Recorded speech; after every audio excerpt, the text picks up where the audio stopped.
जय श्री कृष्णा दोस्तों। आज हम श्रीमद् भागवत गीता महात्म्य का अध्ययन करेंगे और देखेंगे सुनेंगे कि श्रीमद् भागवत गीता का क्या महत्व है। श्री पृथ्वी देवी ने पूछा श्री भगवान विष्णु से, हे भगवान, हे परमेश्वर, हे प्रभु, प्रारब्ध कर्म को भोगते हुए मनुष्य को एक निष्ठ भक्ति कैसे प्राप्त होती है। श्री विष्णु भगवान बोले, प्रारब्ध को भोगता हुआ तो मनुष्य सदा श्री गीता के अभ्यास में आसक्त हो, वही इस लोक में मुक्त और सुखी होता है तथा कर्म में लेपायमान नहीं रहता। जिस प्रकार कमल के पत्ते को जल स्पर्श नहीं करता, उसी प्रकार जो मनुष्य श्री गीता का अध्ययन करता है, ध्यान करता है, अभ्यास करता है या श्रवण करता है, उसे महापापादि पाप कभी स्पर्श नहीं करते। जहाँ श्री गीता की पुस्तक होती है और जहाँ श्री गीता का पाठ होता है, वहाँ प्रयागराज और सर्व तीर्थ निवास करते हैं। जहाँ श्री गीता प्रवर्तमान है और जहाँ सभी देवों, ऋषियों, योगियों, नागों और गोपाल बाल श्री कृष्ण भी, नारद, ध्रुव आदि सभी हमेशा सहायक होते हैं। जहाँ श्री गीता का विचार, पठन, पाठन तथा श्रवण होता है, वहाँ हे पृथ्वी, मैं अवश्य निवास करता हूँ। मैं श्री गीता के आश्रय में रहता हूँ। श्री गीता मेरा उत्तम घर है और श्री गीता के ज्ञान का आश्रय करके मैं तीनों लोकों का पालन करता हूँ। श्री गीता अति अवर्णनीय पदों वाली, अविनाशी, अर्धमात्रा तथा अक्षर स्वरूप नित्य ब्रह्म रूपिणी और परम श्रेष्ठ मेरी विद्या है, जिसमें संदेह नहीं। वह श्रीमद् गीता चिदानंद श्री कृष्ण ने अपने मुख से अर्जुन को कही तथा तीनों वेद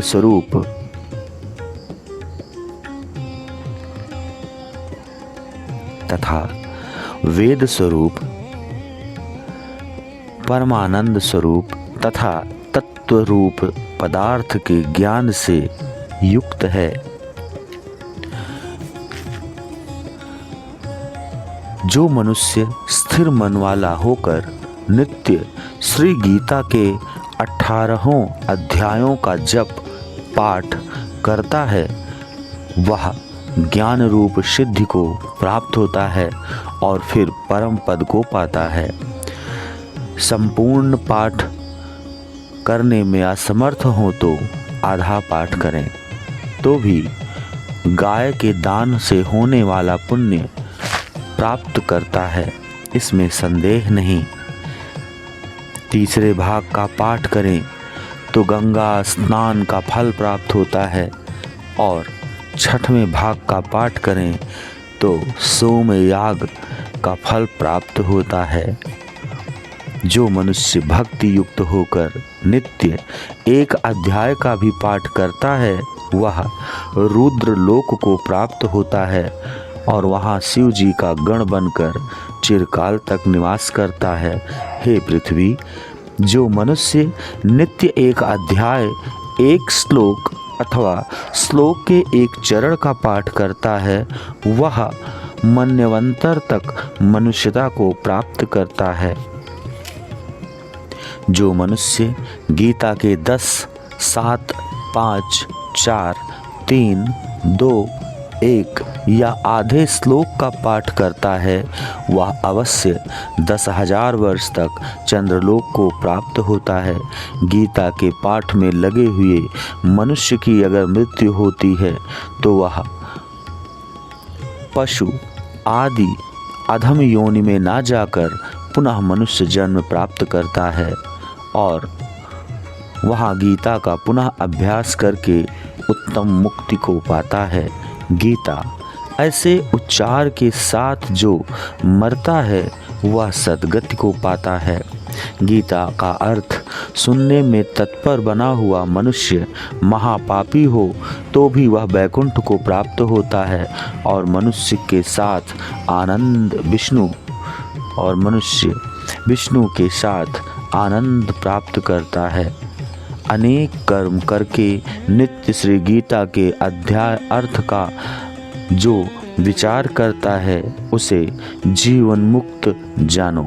मृत्यु के बाद वह परम पद को पाता है। गीता का आश्रय करके जनक आदि कई राजा पाप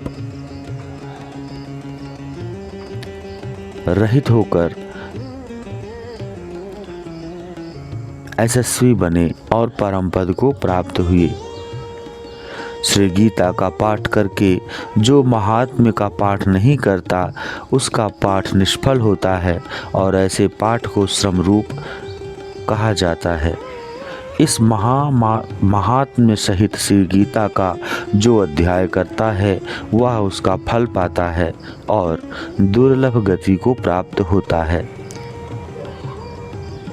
सूत जी बोले, गीता का वह सनातन महात्म्य मैंने कहा।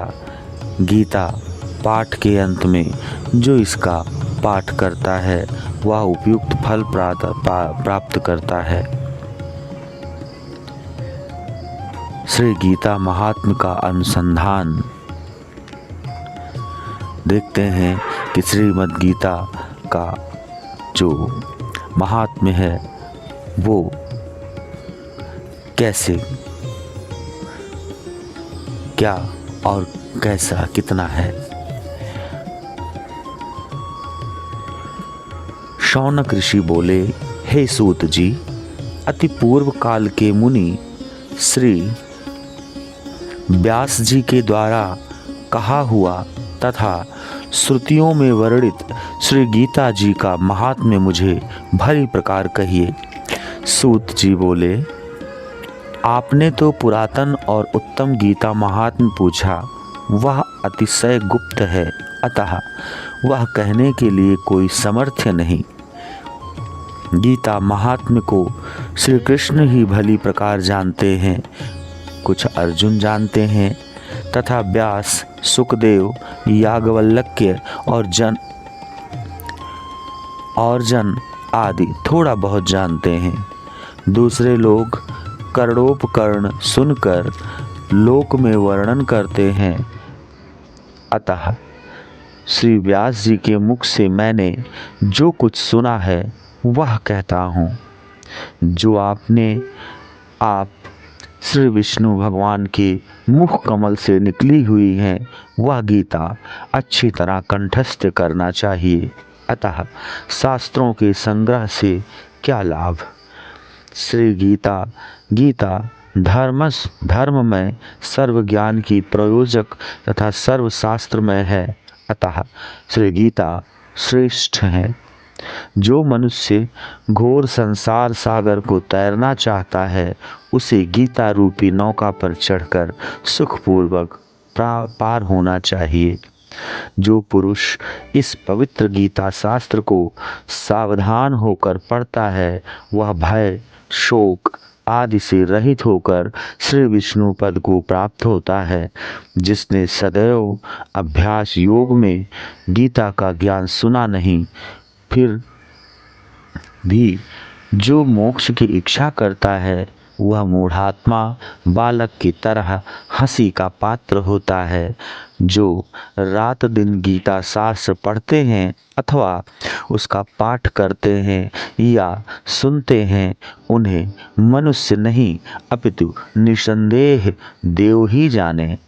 हर रोज जल से किया हुआ स्नान मनुष्यों का मैल दूर हो जाता है, किंतु गीता रूपी जल में एक बार किया हुआ स्नान भी संसार रूपी मैल का नाश करता है।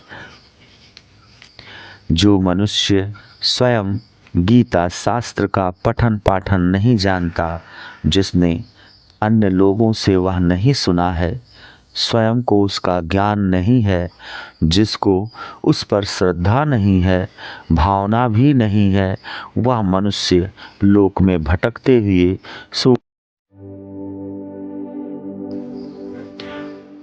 जिससे अधिक नीच दूसरा कोई मनुष्य नहीं, क्योंकि वह गीता को नहीं जानता। जो गीता के अर्थ का पठन नहीं करता, उसके ज्ञान को, आचार को, व्रत को, चेष्टा को, तप को और यश को धिक्कार है। उसने अधम और कोई मनुष्य नहीं है। जो ज्ञान गीता में नहीं गाया गया है, वह वेद में और वेदांत में निंदित होने के कारण उसे निष्फल, धर्म रहित और आसुरी जाने। जो मनुष्य रात दिन सोते, चलते, बोलते, खड़े रहते हुए गीता का यथार्थ सतत अध्ययन करता है, वह सनातन मोक्ष को प्राप्त होता है। योगियों के स्थान में, सिद्धों के स्थान में, श्रेष्ठ पुरुषों के आगे, संत सभा में, यज्ञ स्थान में और विष्णु भक्तों के आगे गीता का पाठ करने वाला मनुष्य परम गति को प्राप्त होता है। जो गीता का पाठ और श्रवण हर रोज करता है, उनसे दक्षिणा के साथ अश्वमेध यज्ञ किए हुए जाना चाहिए। जिसने भक्तिभाव से एकाग्र चित्त से गीता का अध्ययन किया है, उसने सर्व वेदों, शास्त्रों तथा पुराणों का अभ्यास किया है, ऐसा माना जाता है। जो मनुष्य स्वयं गीता का अर्थ सुनता है, गाता है और परोपकार हेतु सुनाता है, वह परम पद को प्राप्त होता है। जिस घर में गीता का पूजन होता है, वहाँ तीन ताप से उत्पन्न होने वाली पीड़ा, व्याधियों का भय नहीं रहता। उसको साप या पाप नहीं लगता, जरा भी दुर्गति नहीं होती और 6 शत्रु काम, क्रोध, लोभ, मोह, मद और मत्सर देह में पीड़ा नहीं करते। जहाँ निरंतर गीता का अभिनंदन होता है, वहाँ श्री भगवान परमेश्वर में एक निष्ठ भक्ति उत्पन्न होती है। स्नान किया हो या ना किया हो, पवित्र हो या अपवित्र हो, तो भी जो परमात्मा विभूति का और विश्व रूप का स्मरण करता है, वह सदा पवित्र है। सब जगह भोजन करने वाला और सर्व प्रकार का दान लेने वाला भी अगर श्री गीता का पाठ करता हो, तो भी कभी लेपायमान नहीं होता। जिसका भी चित्त सदा गीता में ही रमण करता है और वह संपूर्ण अग्निहोत्री, सदा जप करने वाला, क्रियावान या पंडित होता है, वह दर्शन करने योग्य, धनवान, योगी, ज्ञानी, याज्ञिक, ध्यानी तथा सर्ववेद के अर्थ को जानने वाला है।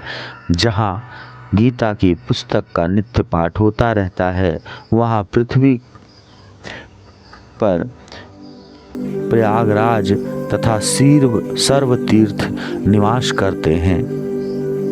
उस घर में और देह रूपी देश में सब देवों, ऋषियों, योगियों और सर्पों का सदा निवास होता है। श्री गीता, गंगा, गायत्री, सीता, सत्या, सरस्वती, ब्रह्म विद्या, ब्रह्मवल्ली, त्रिसंध्या, मुक्त गोहिनी, अर्धमात्रा, चिदानंदा, भवध्नी, भयनाशिनी, वेदेत्री, परा, अनंता और तत्वार्थ ज्ञान मंजरी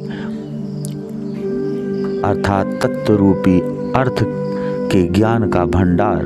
इस प्रकार गीता के 18 नामों को स्थिर मन में जो मनुष्य नित्य जप करता है, वह शीघ्र ज्ञान सिद्ध और अंत में परम पद को प्राप्त होता है। मनुष्य जो जो कर्म करे उसमें अगर गीता पाठ चालू रखे तो वह सब कर्म निर्दोषता के से संपूर्ण करके उसका फल प्राप्त करता है। जो मनुष्य श्राद्ध में पितरों को लक्ष्य करके गीता का पाठ करता है उसके पितृ संतुष्ट होते हैं और नरक से सद्गति को प्राप्त करते हैं। गीता पाठ से प्रसन्न बने हुए तथा श्राद्ध से तृप्त किए हुए पितृगण पुत्र को आशीर्वाद देने के लिए तत्पर होकर पितृलोक में जाते हैं।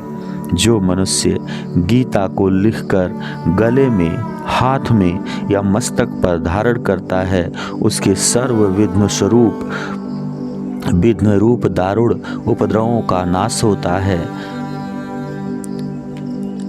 भरतखंड में 4 वर्णों में मनुष्य देह प्राप्त करके जो भी अमृत स्वरूप गीता नहीं पढ़ता या नहीं सुनता वह हाथ में आया हुआ अमृत छोड़कर कष्ट से विष खाता है। किंतु जो मनुष्य गीता सुनता है, पढ़ता है तो वह इस लोक में गीता रूपी अमृत का पान करके मोक्ष प्राप्त कर सुखी होता है। संसार के दुखों से पीड़ित जिन मनुष्यों ने गीता का ज्ञान सुना है उन्होंने अमृत प्राप्त किया है और वे श्री हरि के धाम को प्राप्त हो चुके हैं। इस लोक में जनकादि की तरह कई राजा गीता का आश्रय लेकर पाप रहित होकर परम पद को प्राप्त हुए हैं। गीता में उच्च और नीच मनुष्य विषयक भेद नहीं है, क्योंकि गीता ब्रह्म स्वरूप है, अतः उसका ज्ञान सबके लिए है। श्री गीता के अर्थ को परम आदर से सुनकर जो आनंदवान नहीं होता वह मनुष्य प्रमाद के कारण इस लोक में फल नहीं प्राप्त करता, किंतु व्यर्थ श्रम ही प्राप्त करता है। गीता का पाठ करके जो महात्म्य का पाठ नहीं करता उसके पाठ का फल व्यर्थ होता है और पाठ केवल श्रम स्वरूप ही होता है। इस महात्म के साथ जो गीता पाठ करता है तथा जो श्रद्धा से सुनता है वह दुर्लभ गति को प्राप्त होता है। गीता का यह सनातन महात्म्य मैंने कहा। गीता पाठ के अंत में जो इसका पाठ करता है वह उपयुक्त फल को प्राप्त होता है। जय श्री कृष्ण। दोस्तों, गीता के अध्यायों का ज्ञान प्राप्त करने और उन्हें सुनने के लिए कृपया चैनल को सब्सक्राइब करें, लाइक करें, शेयर करें और कमेंट में जय राधे कृष्णा लिखें। जय श्री कृष्णा दोस्तों।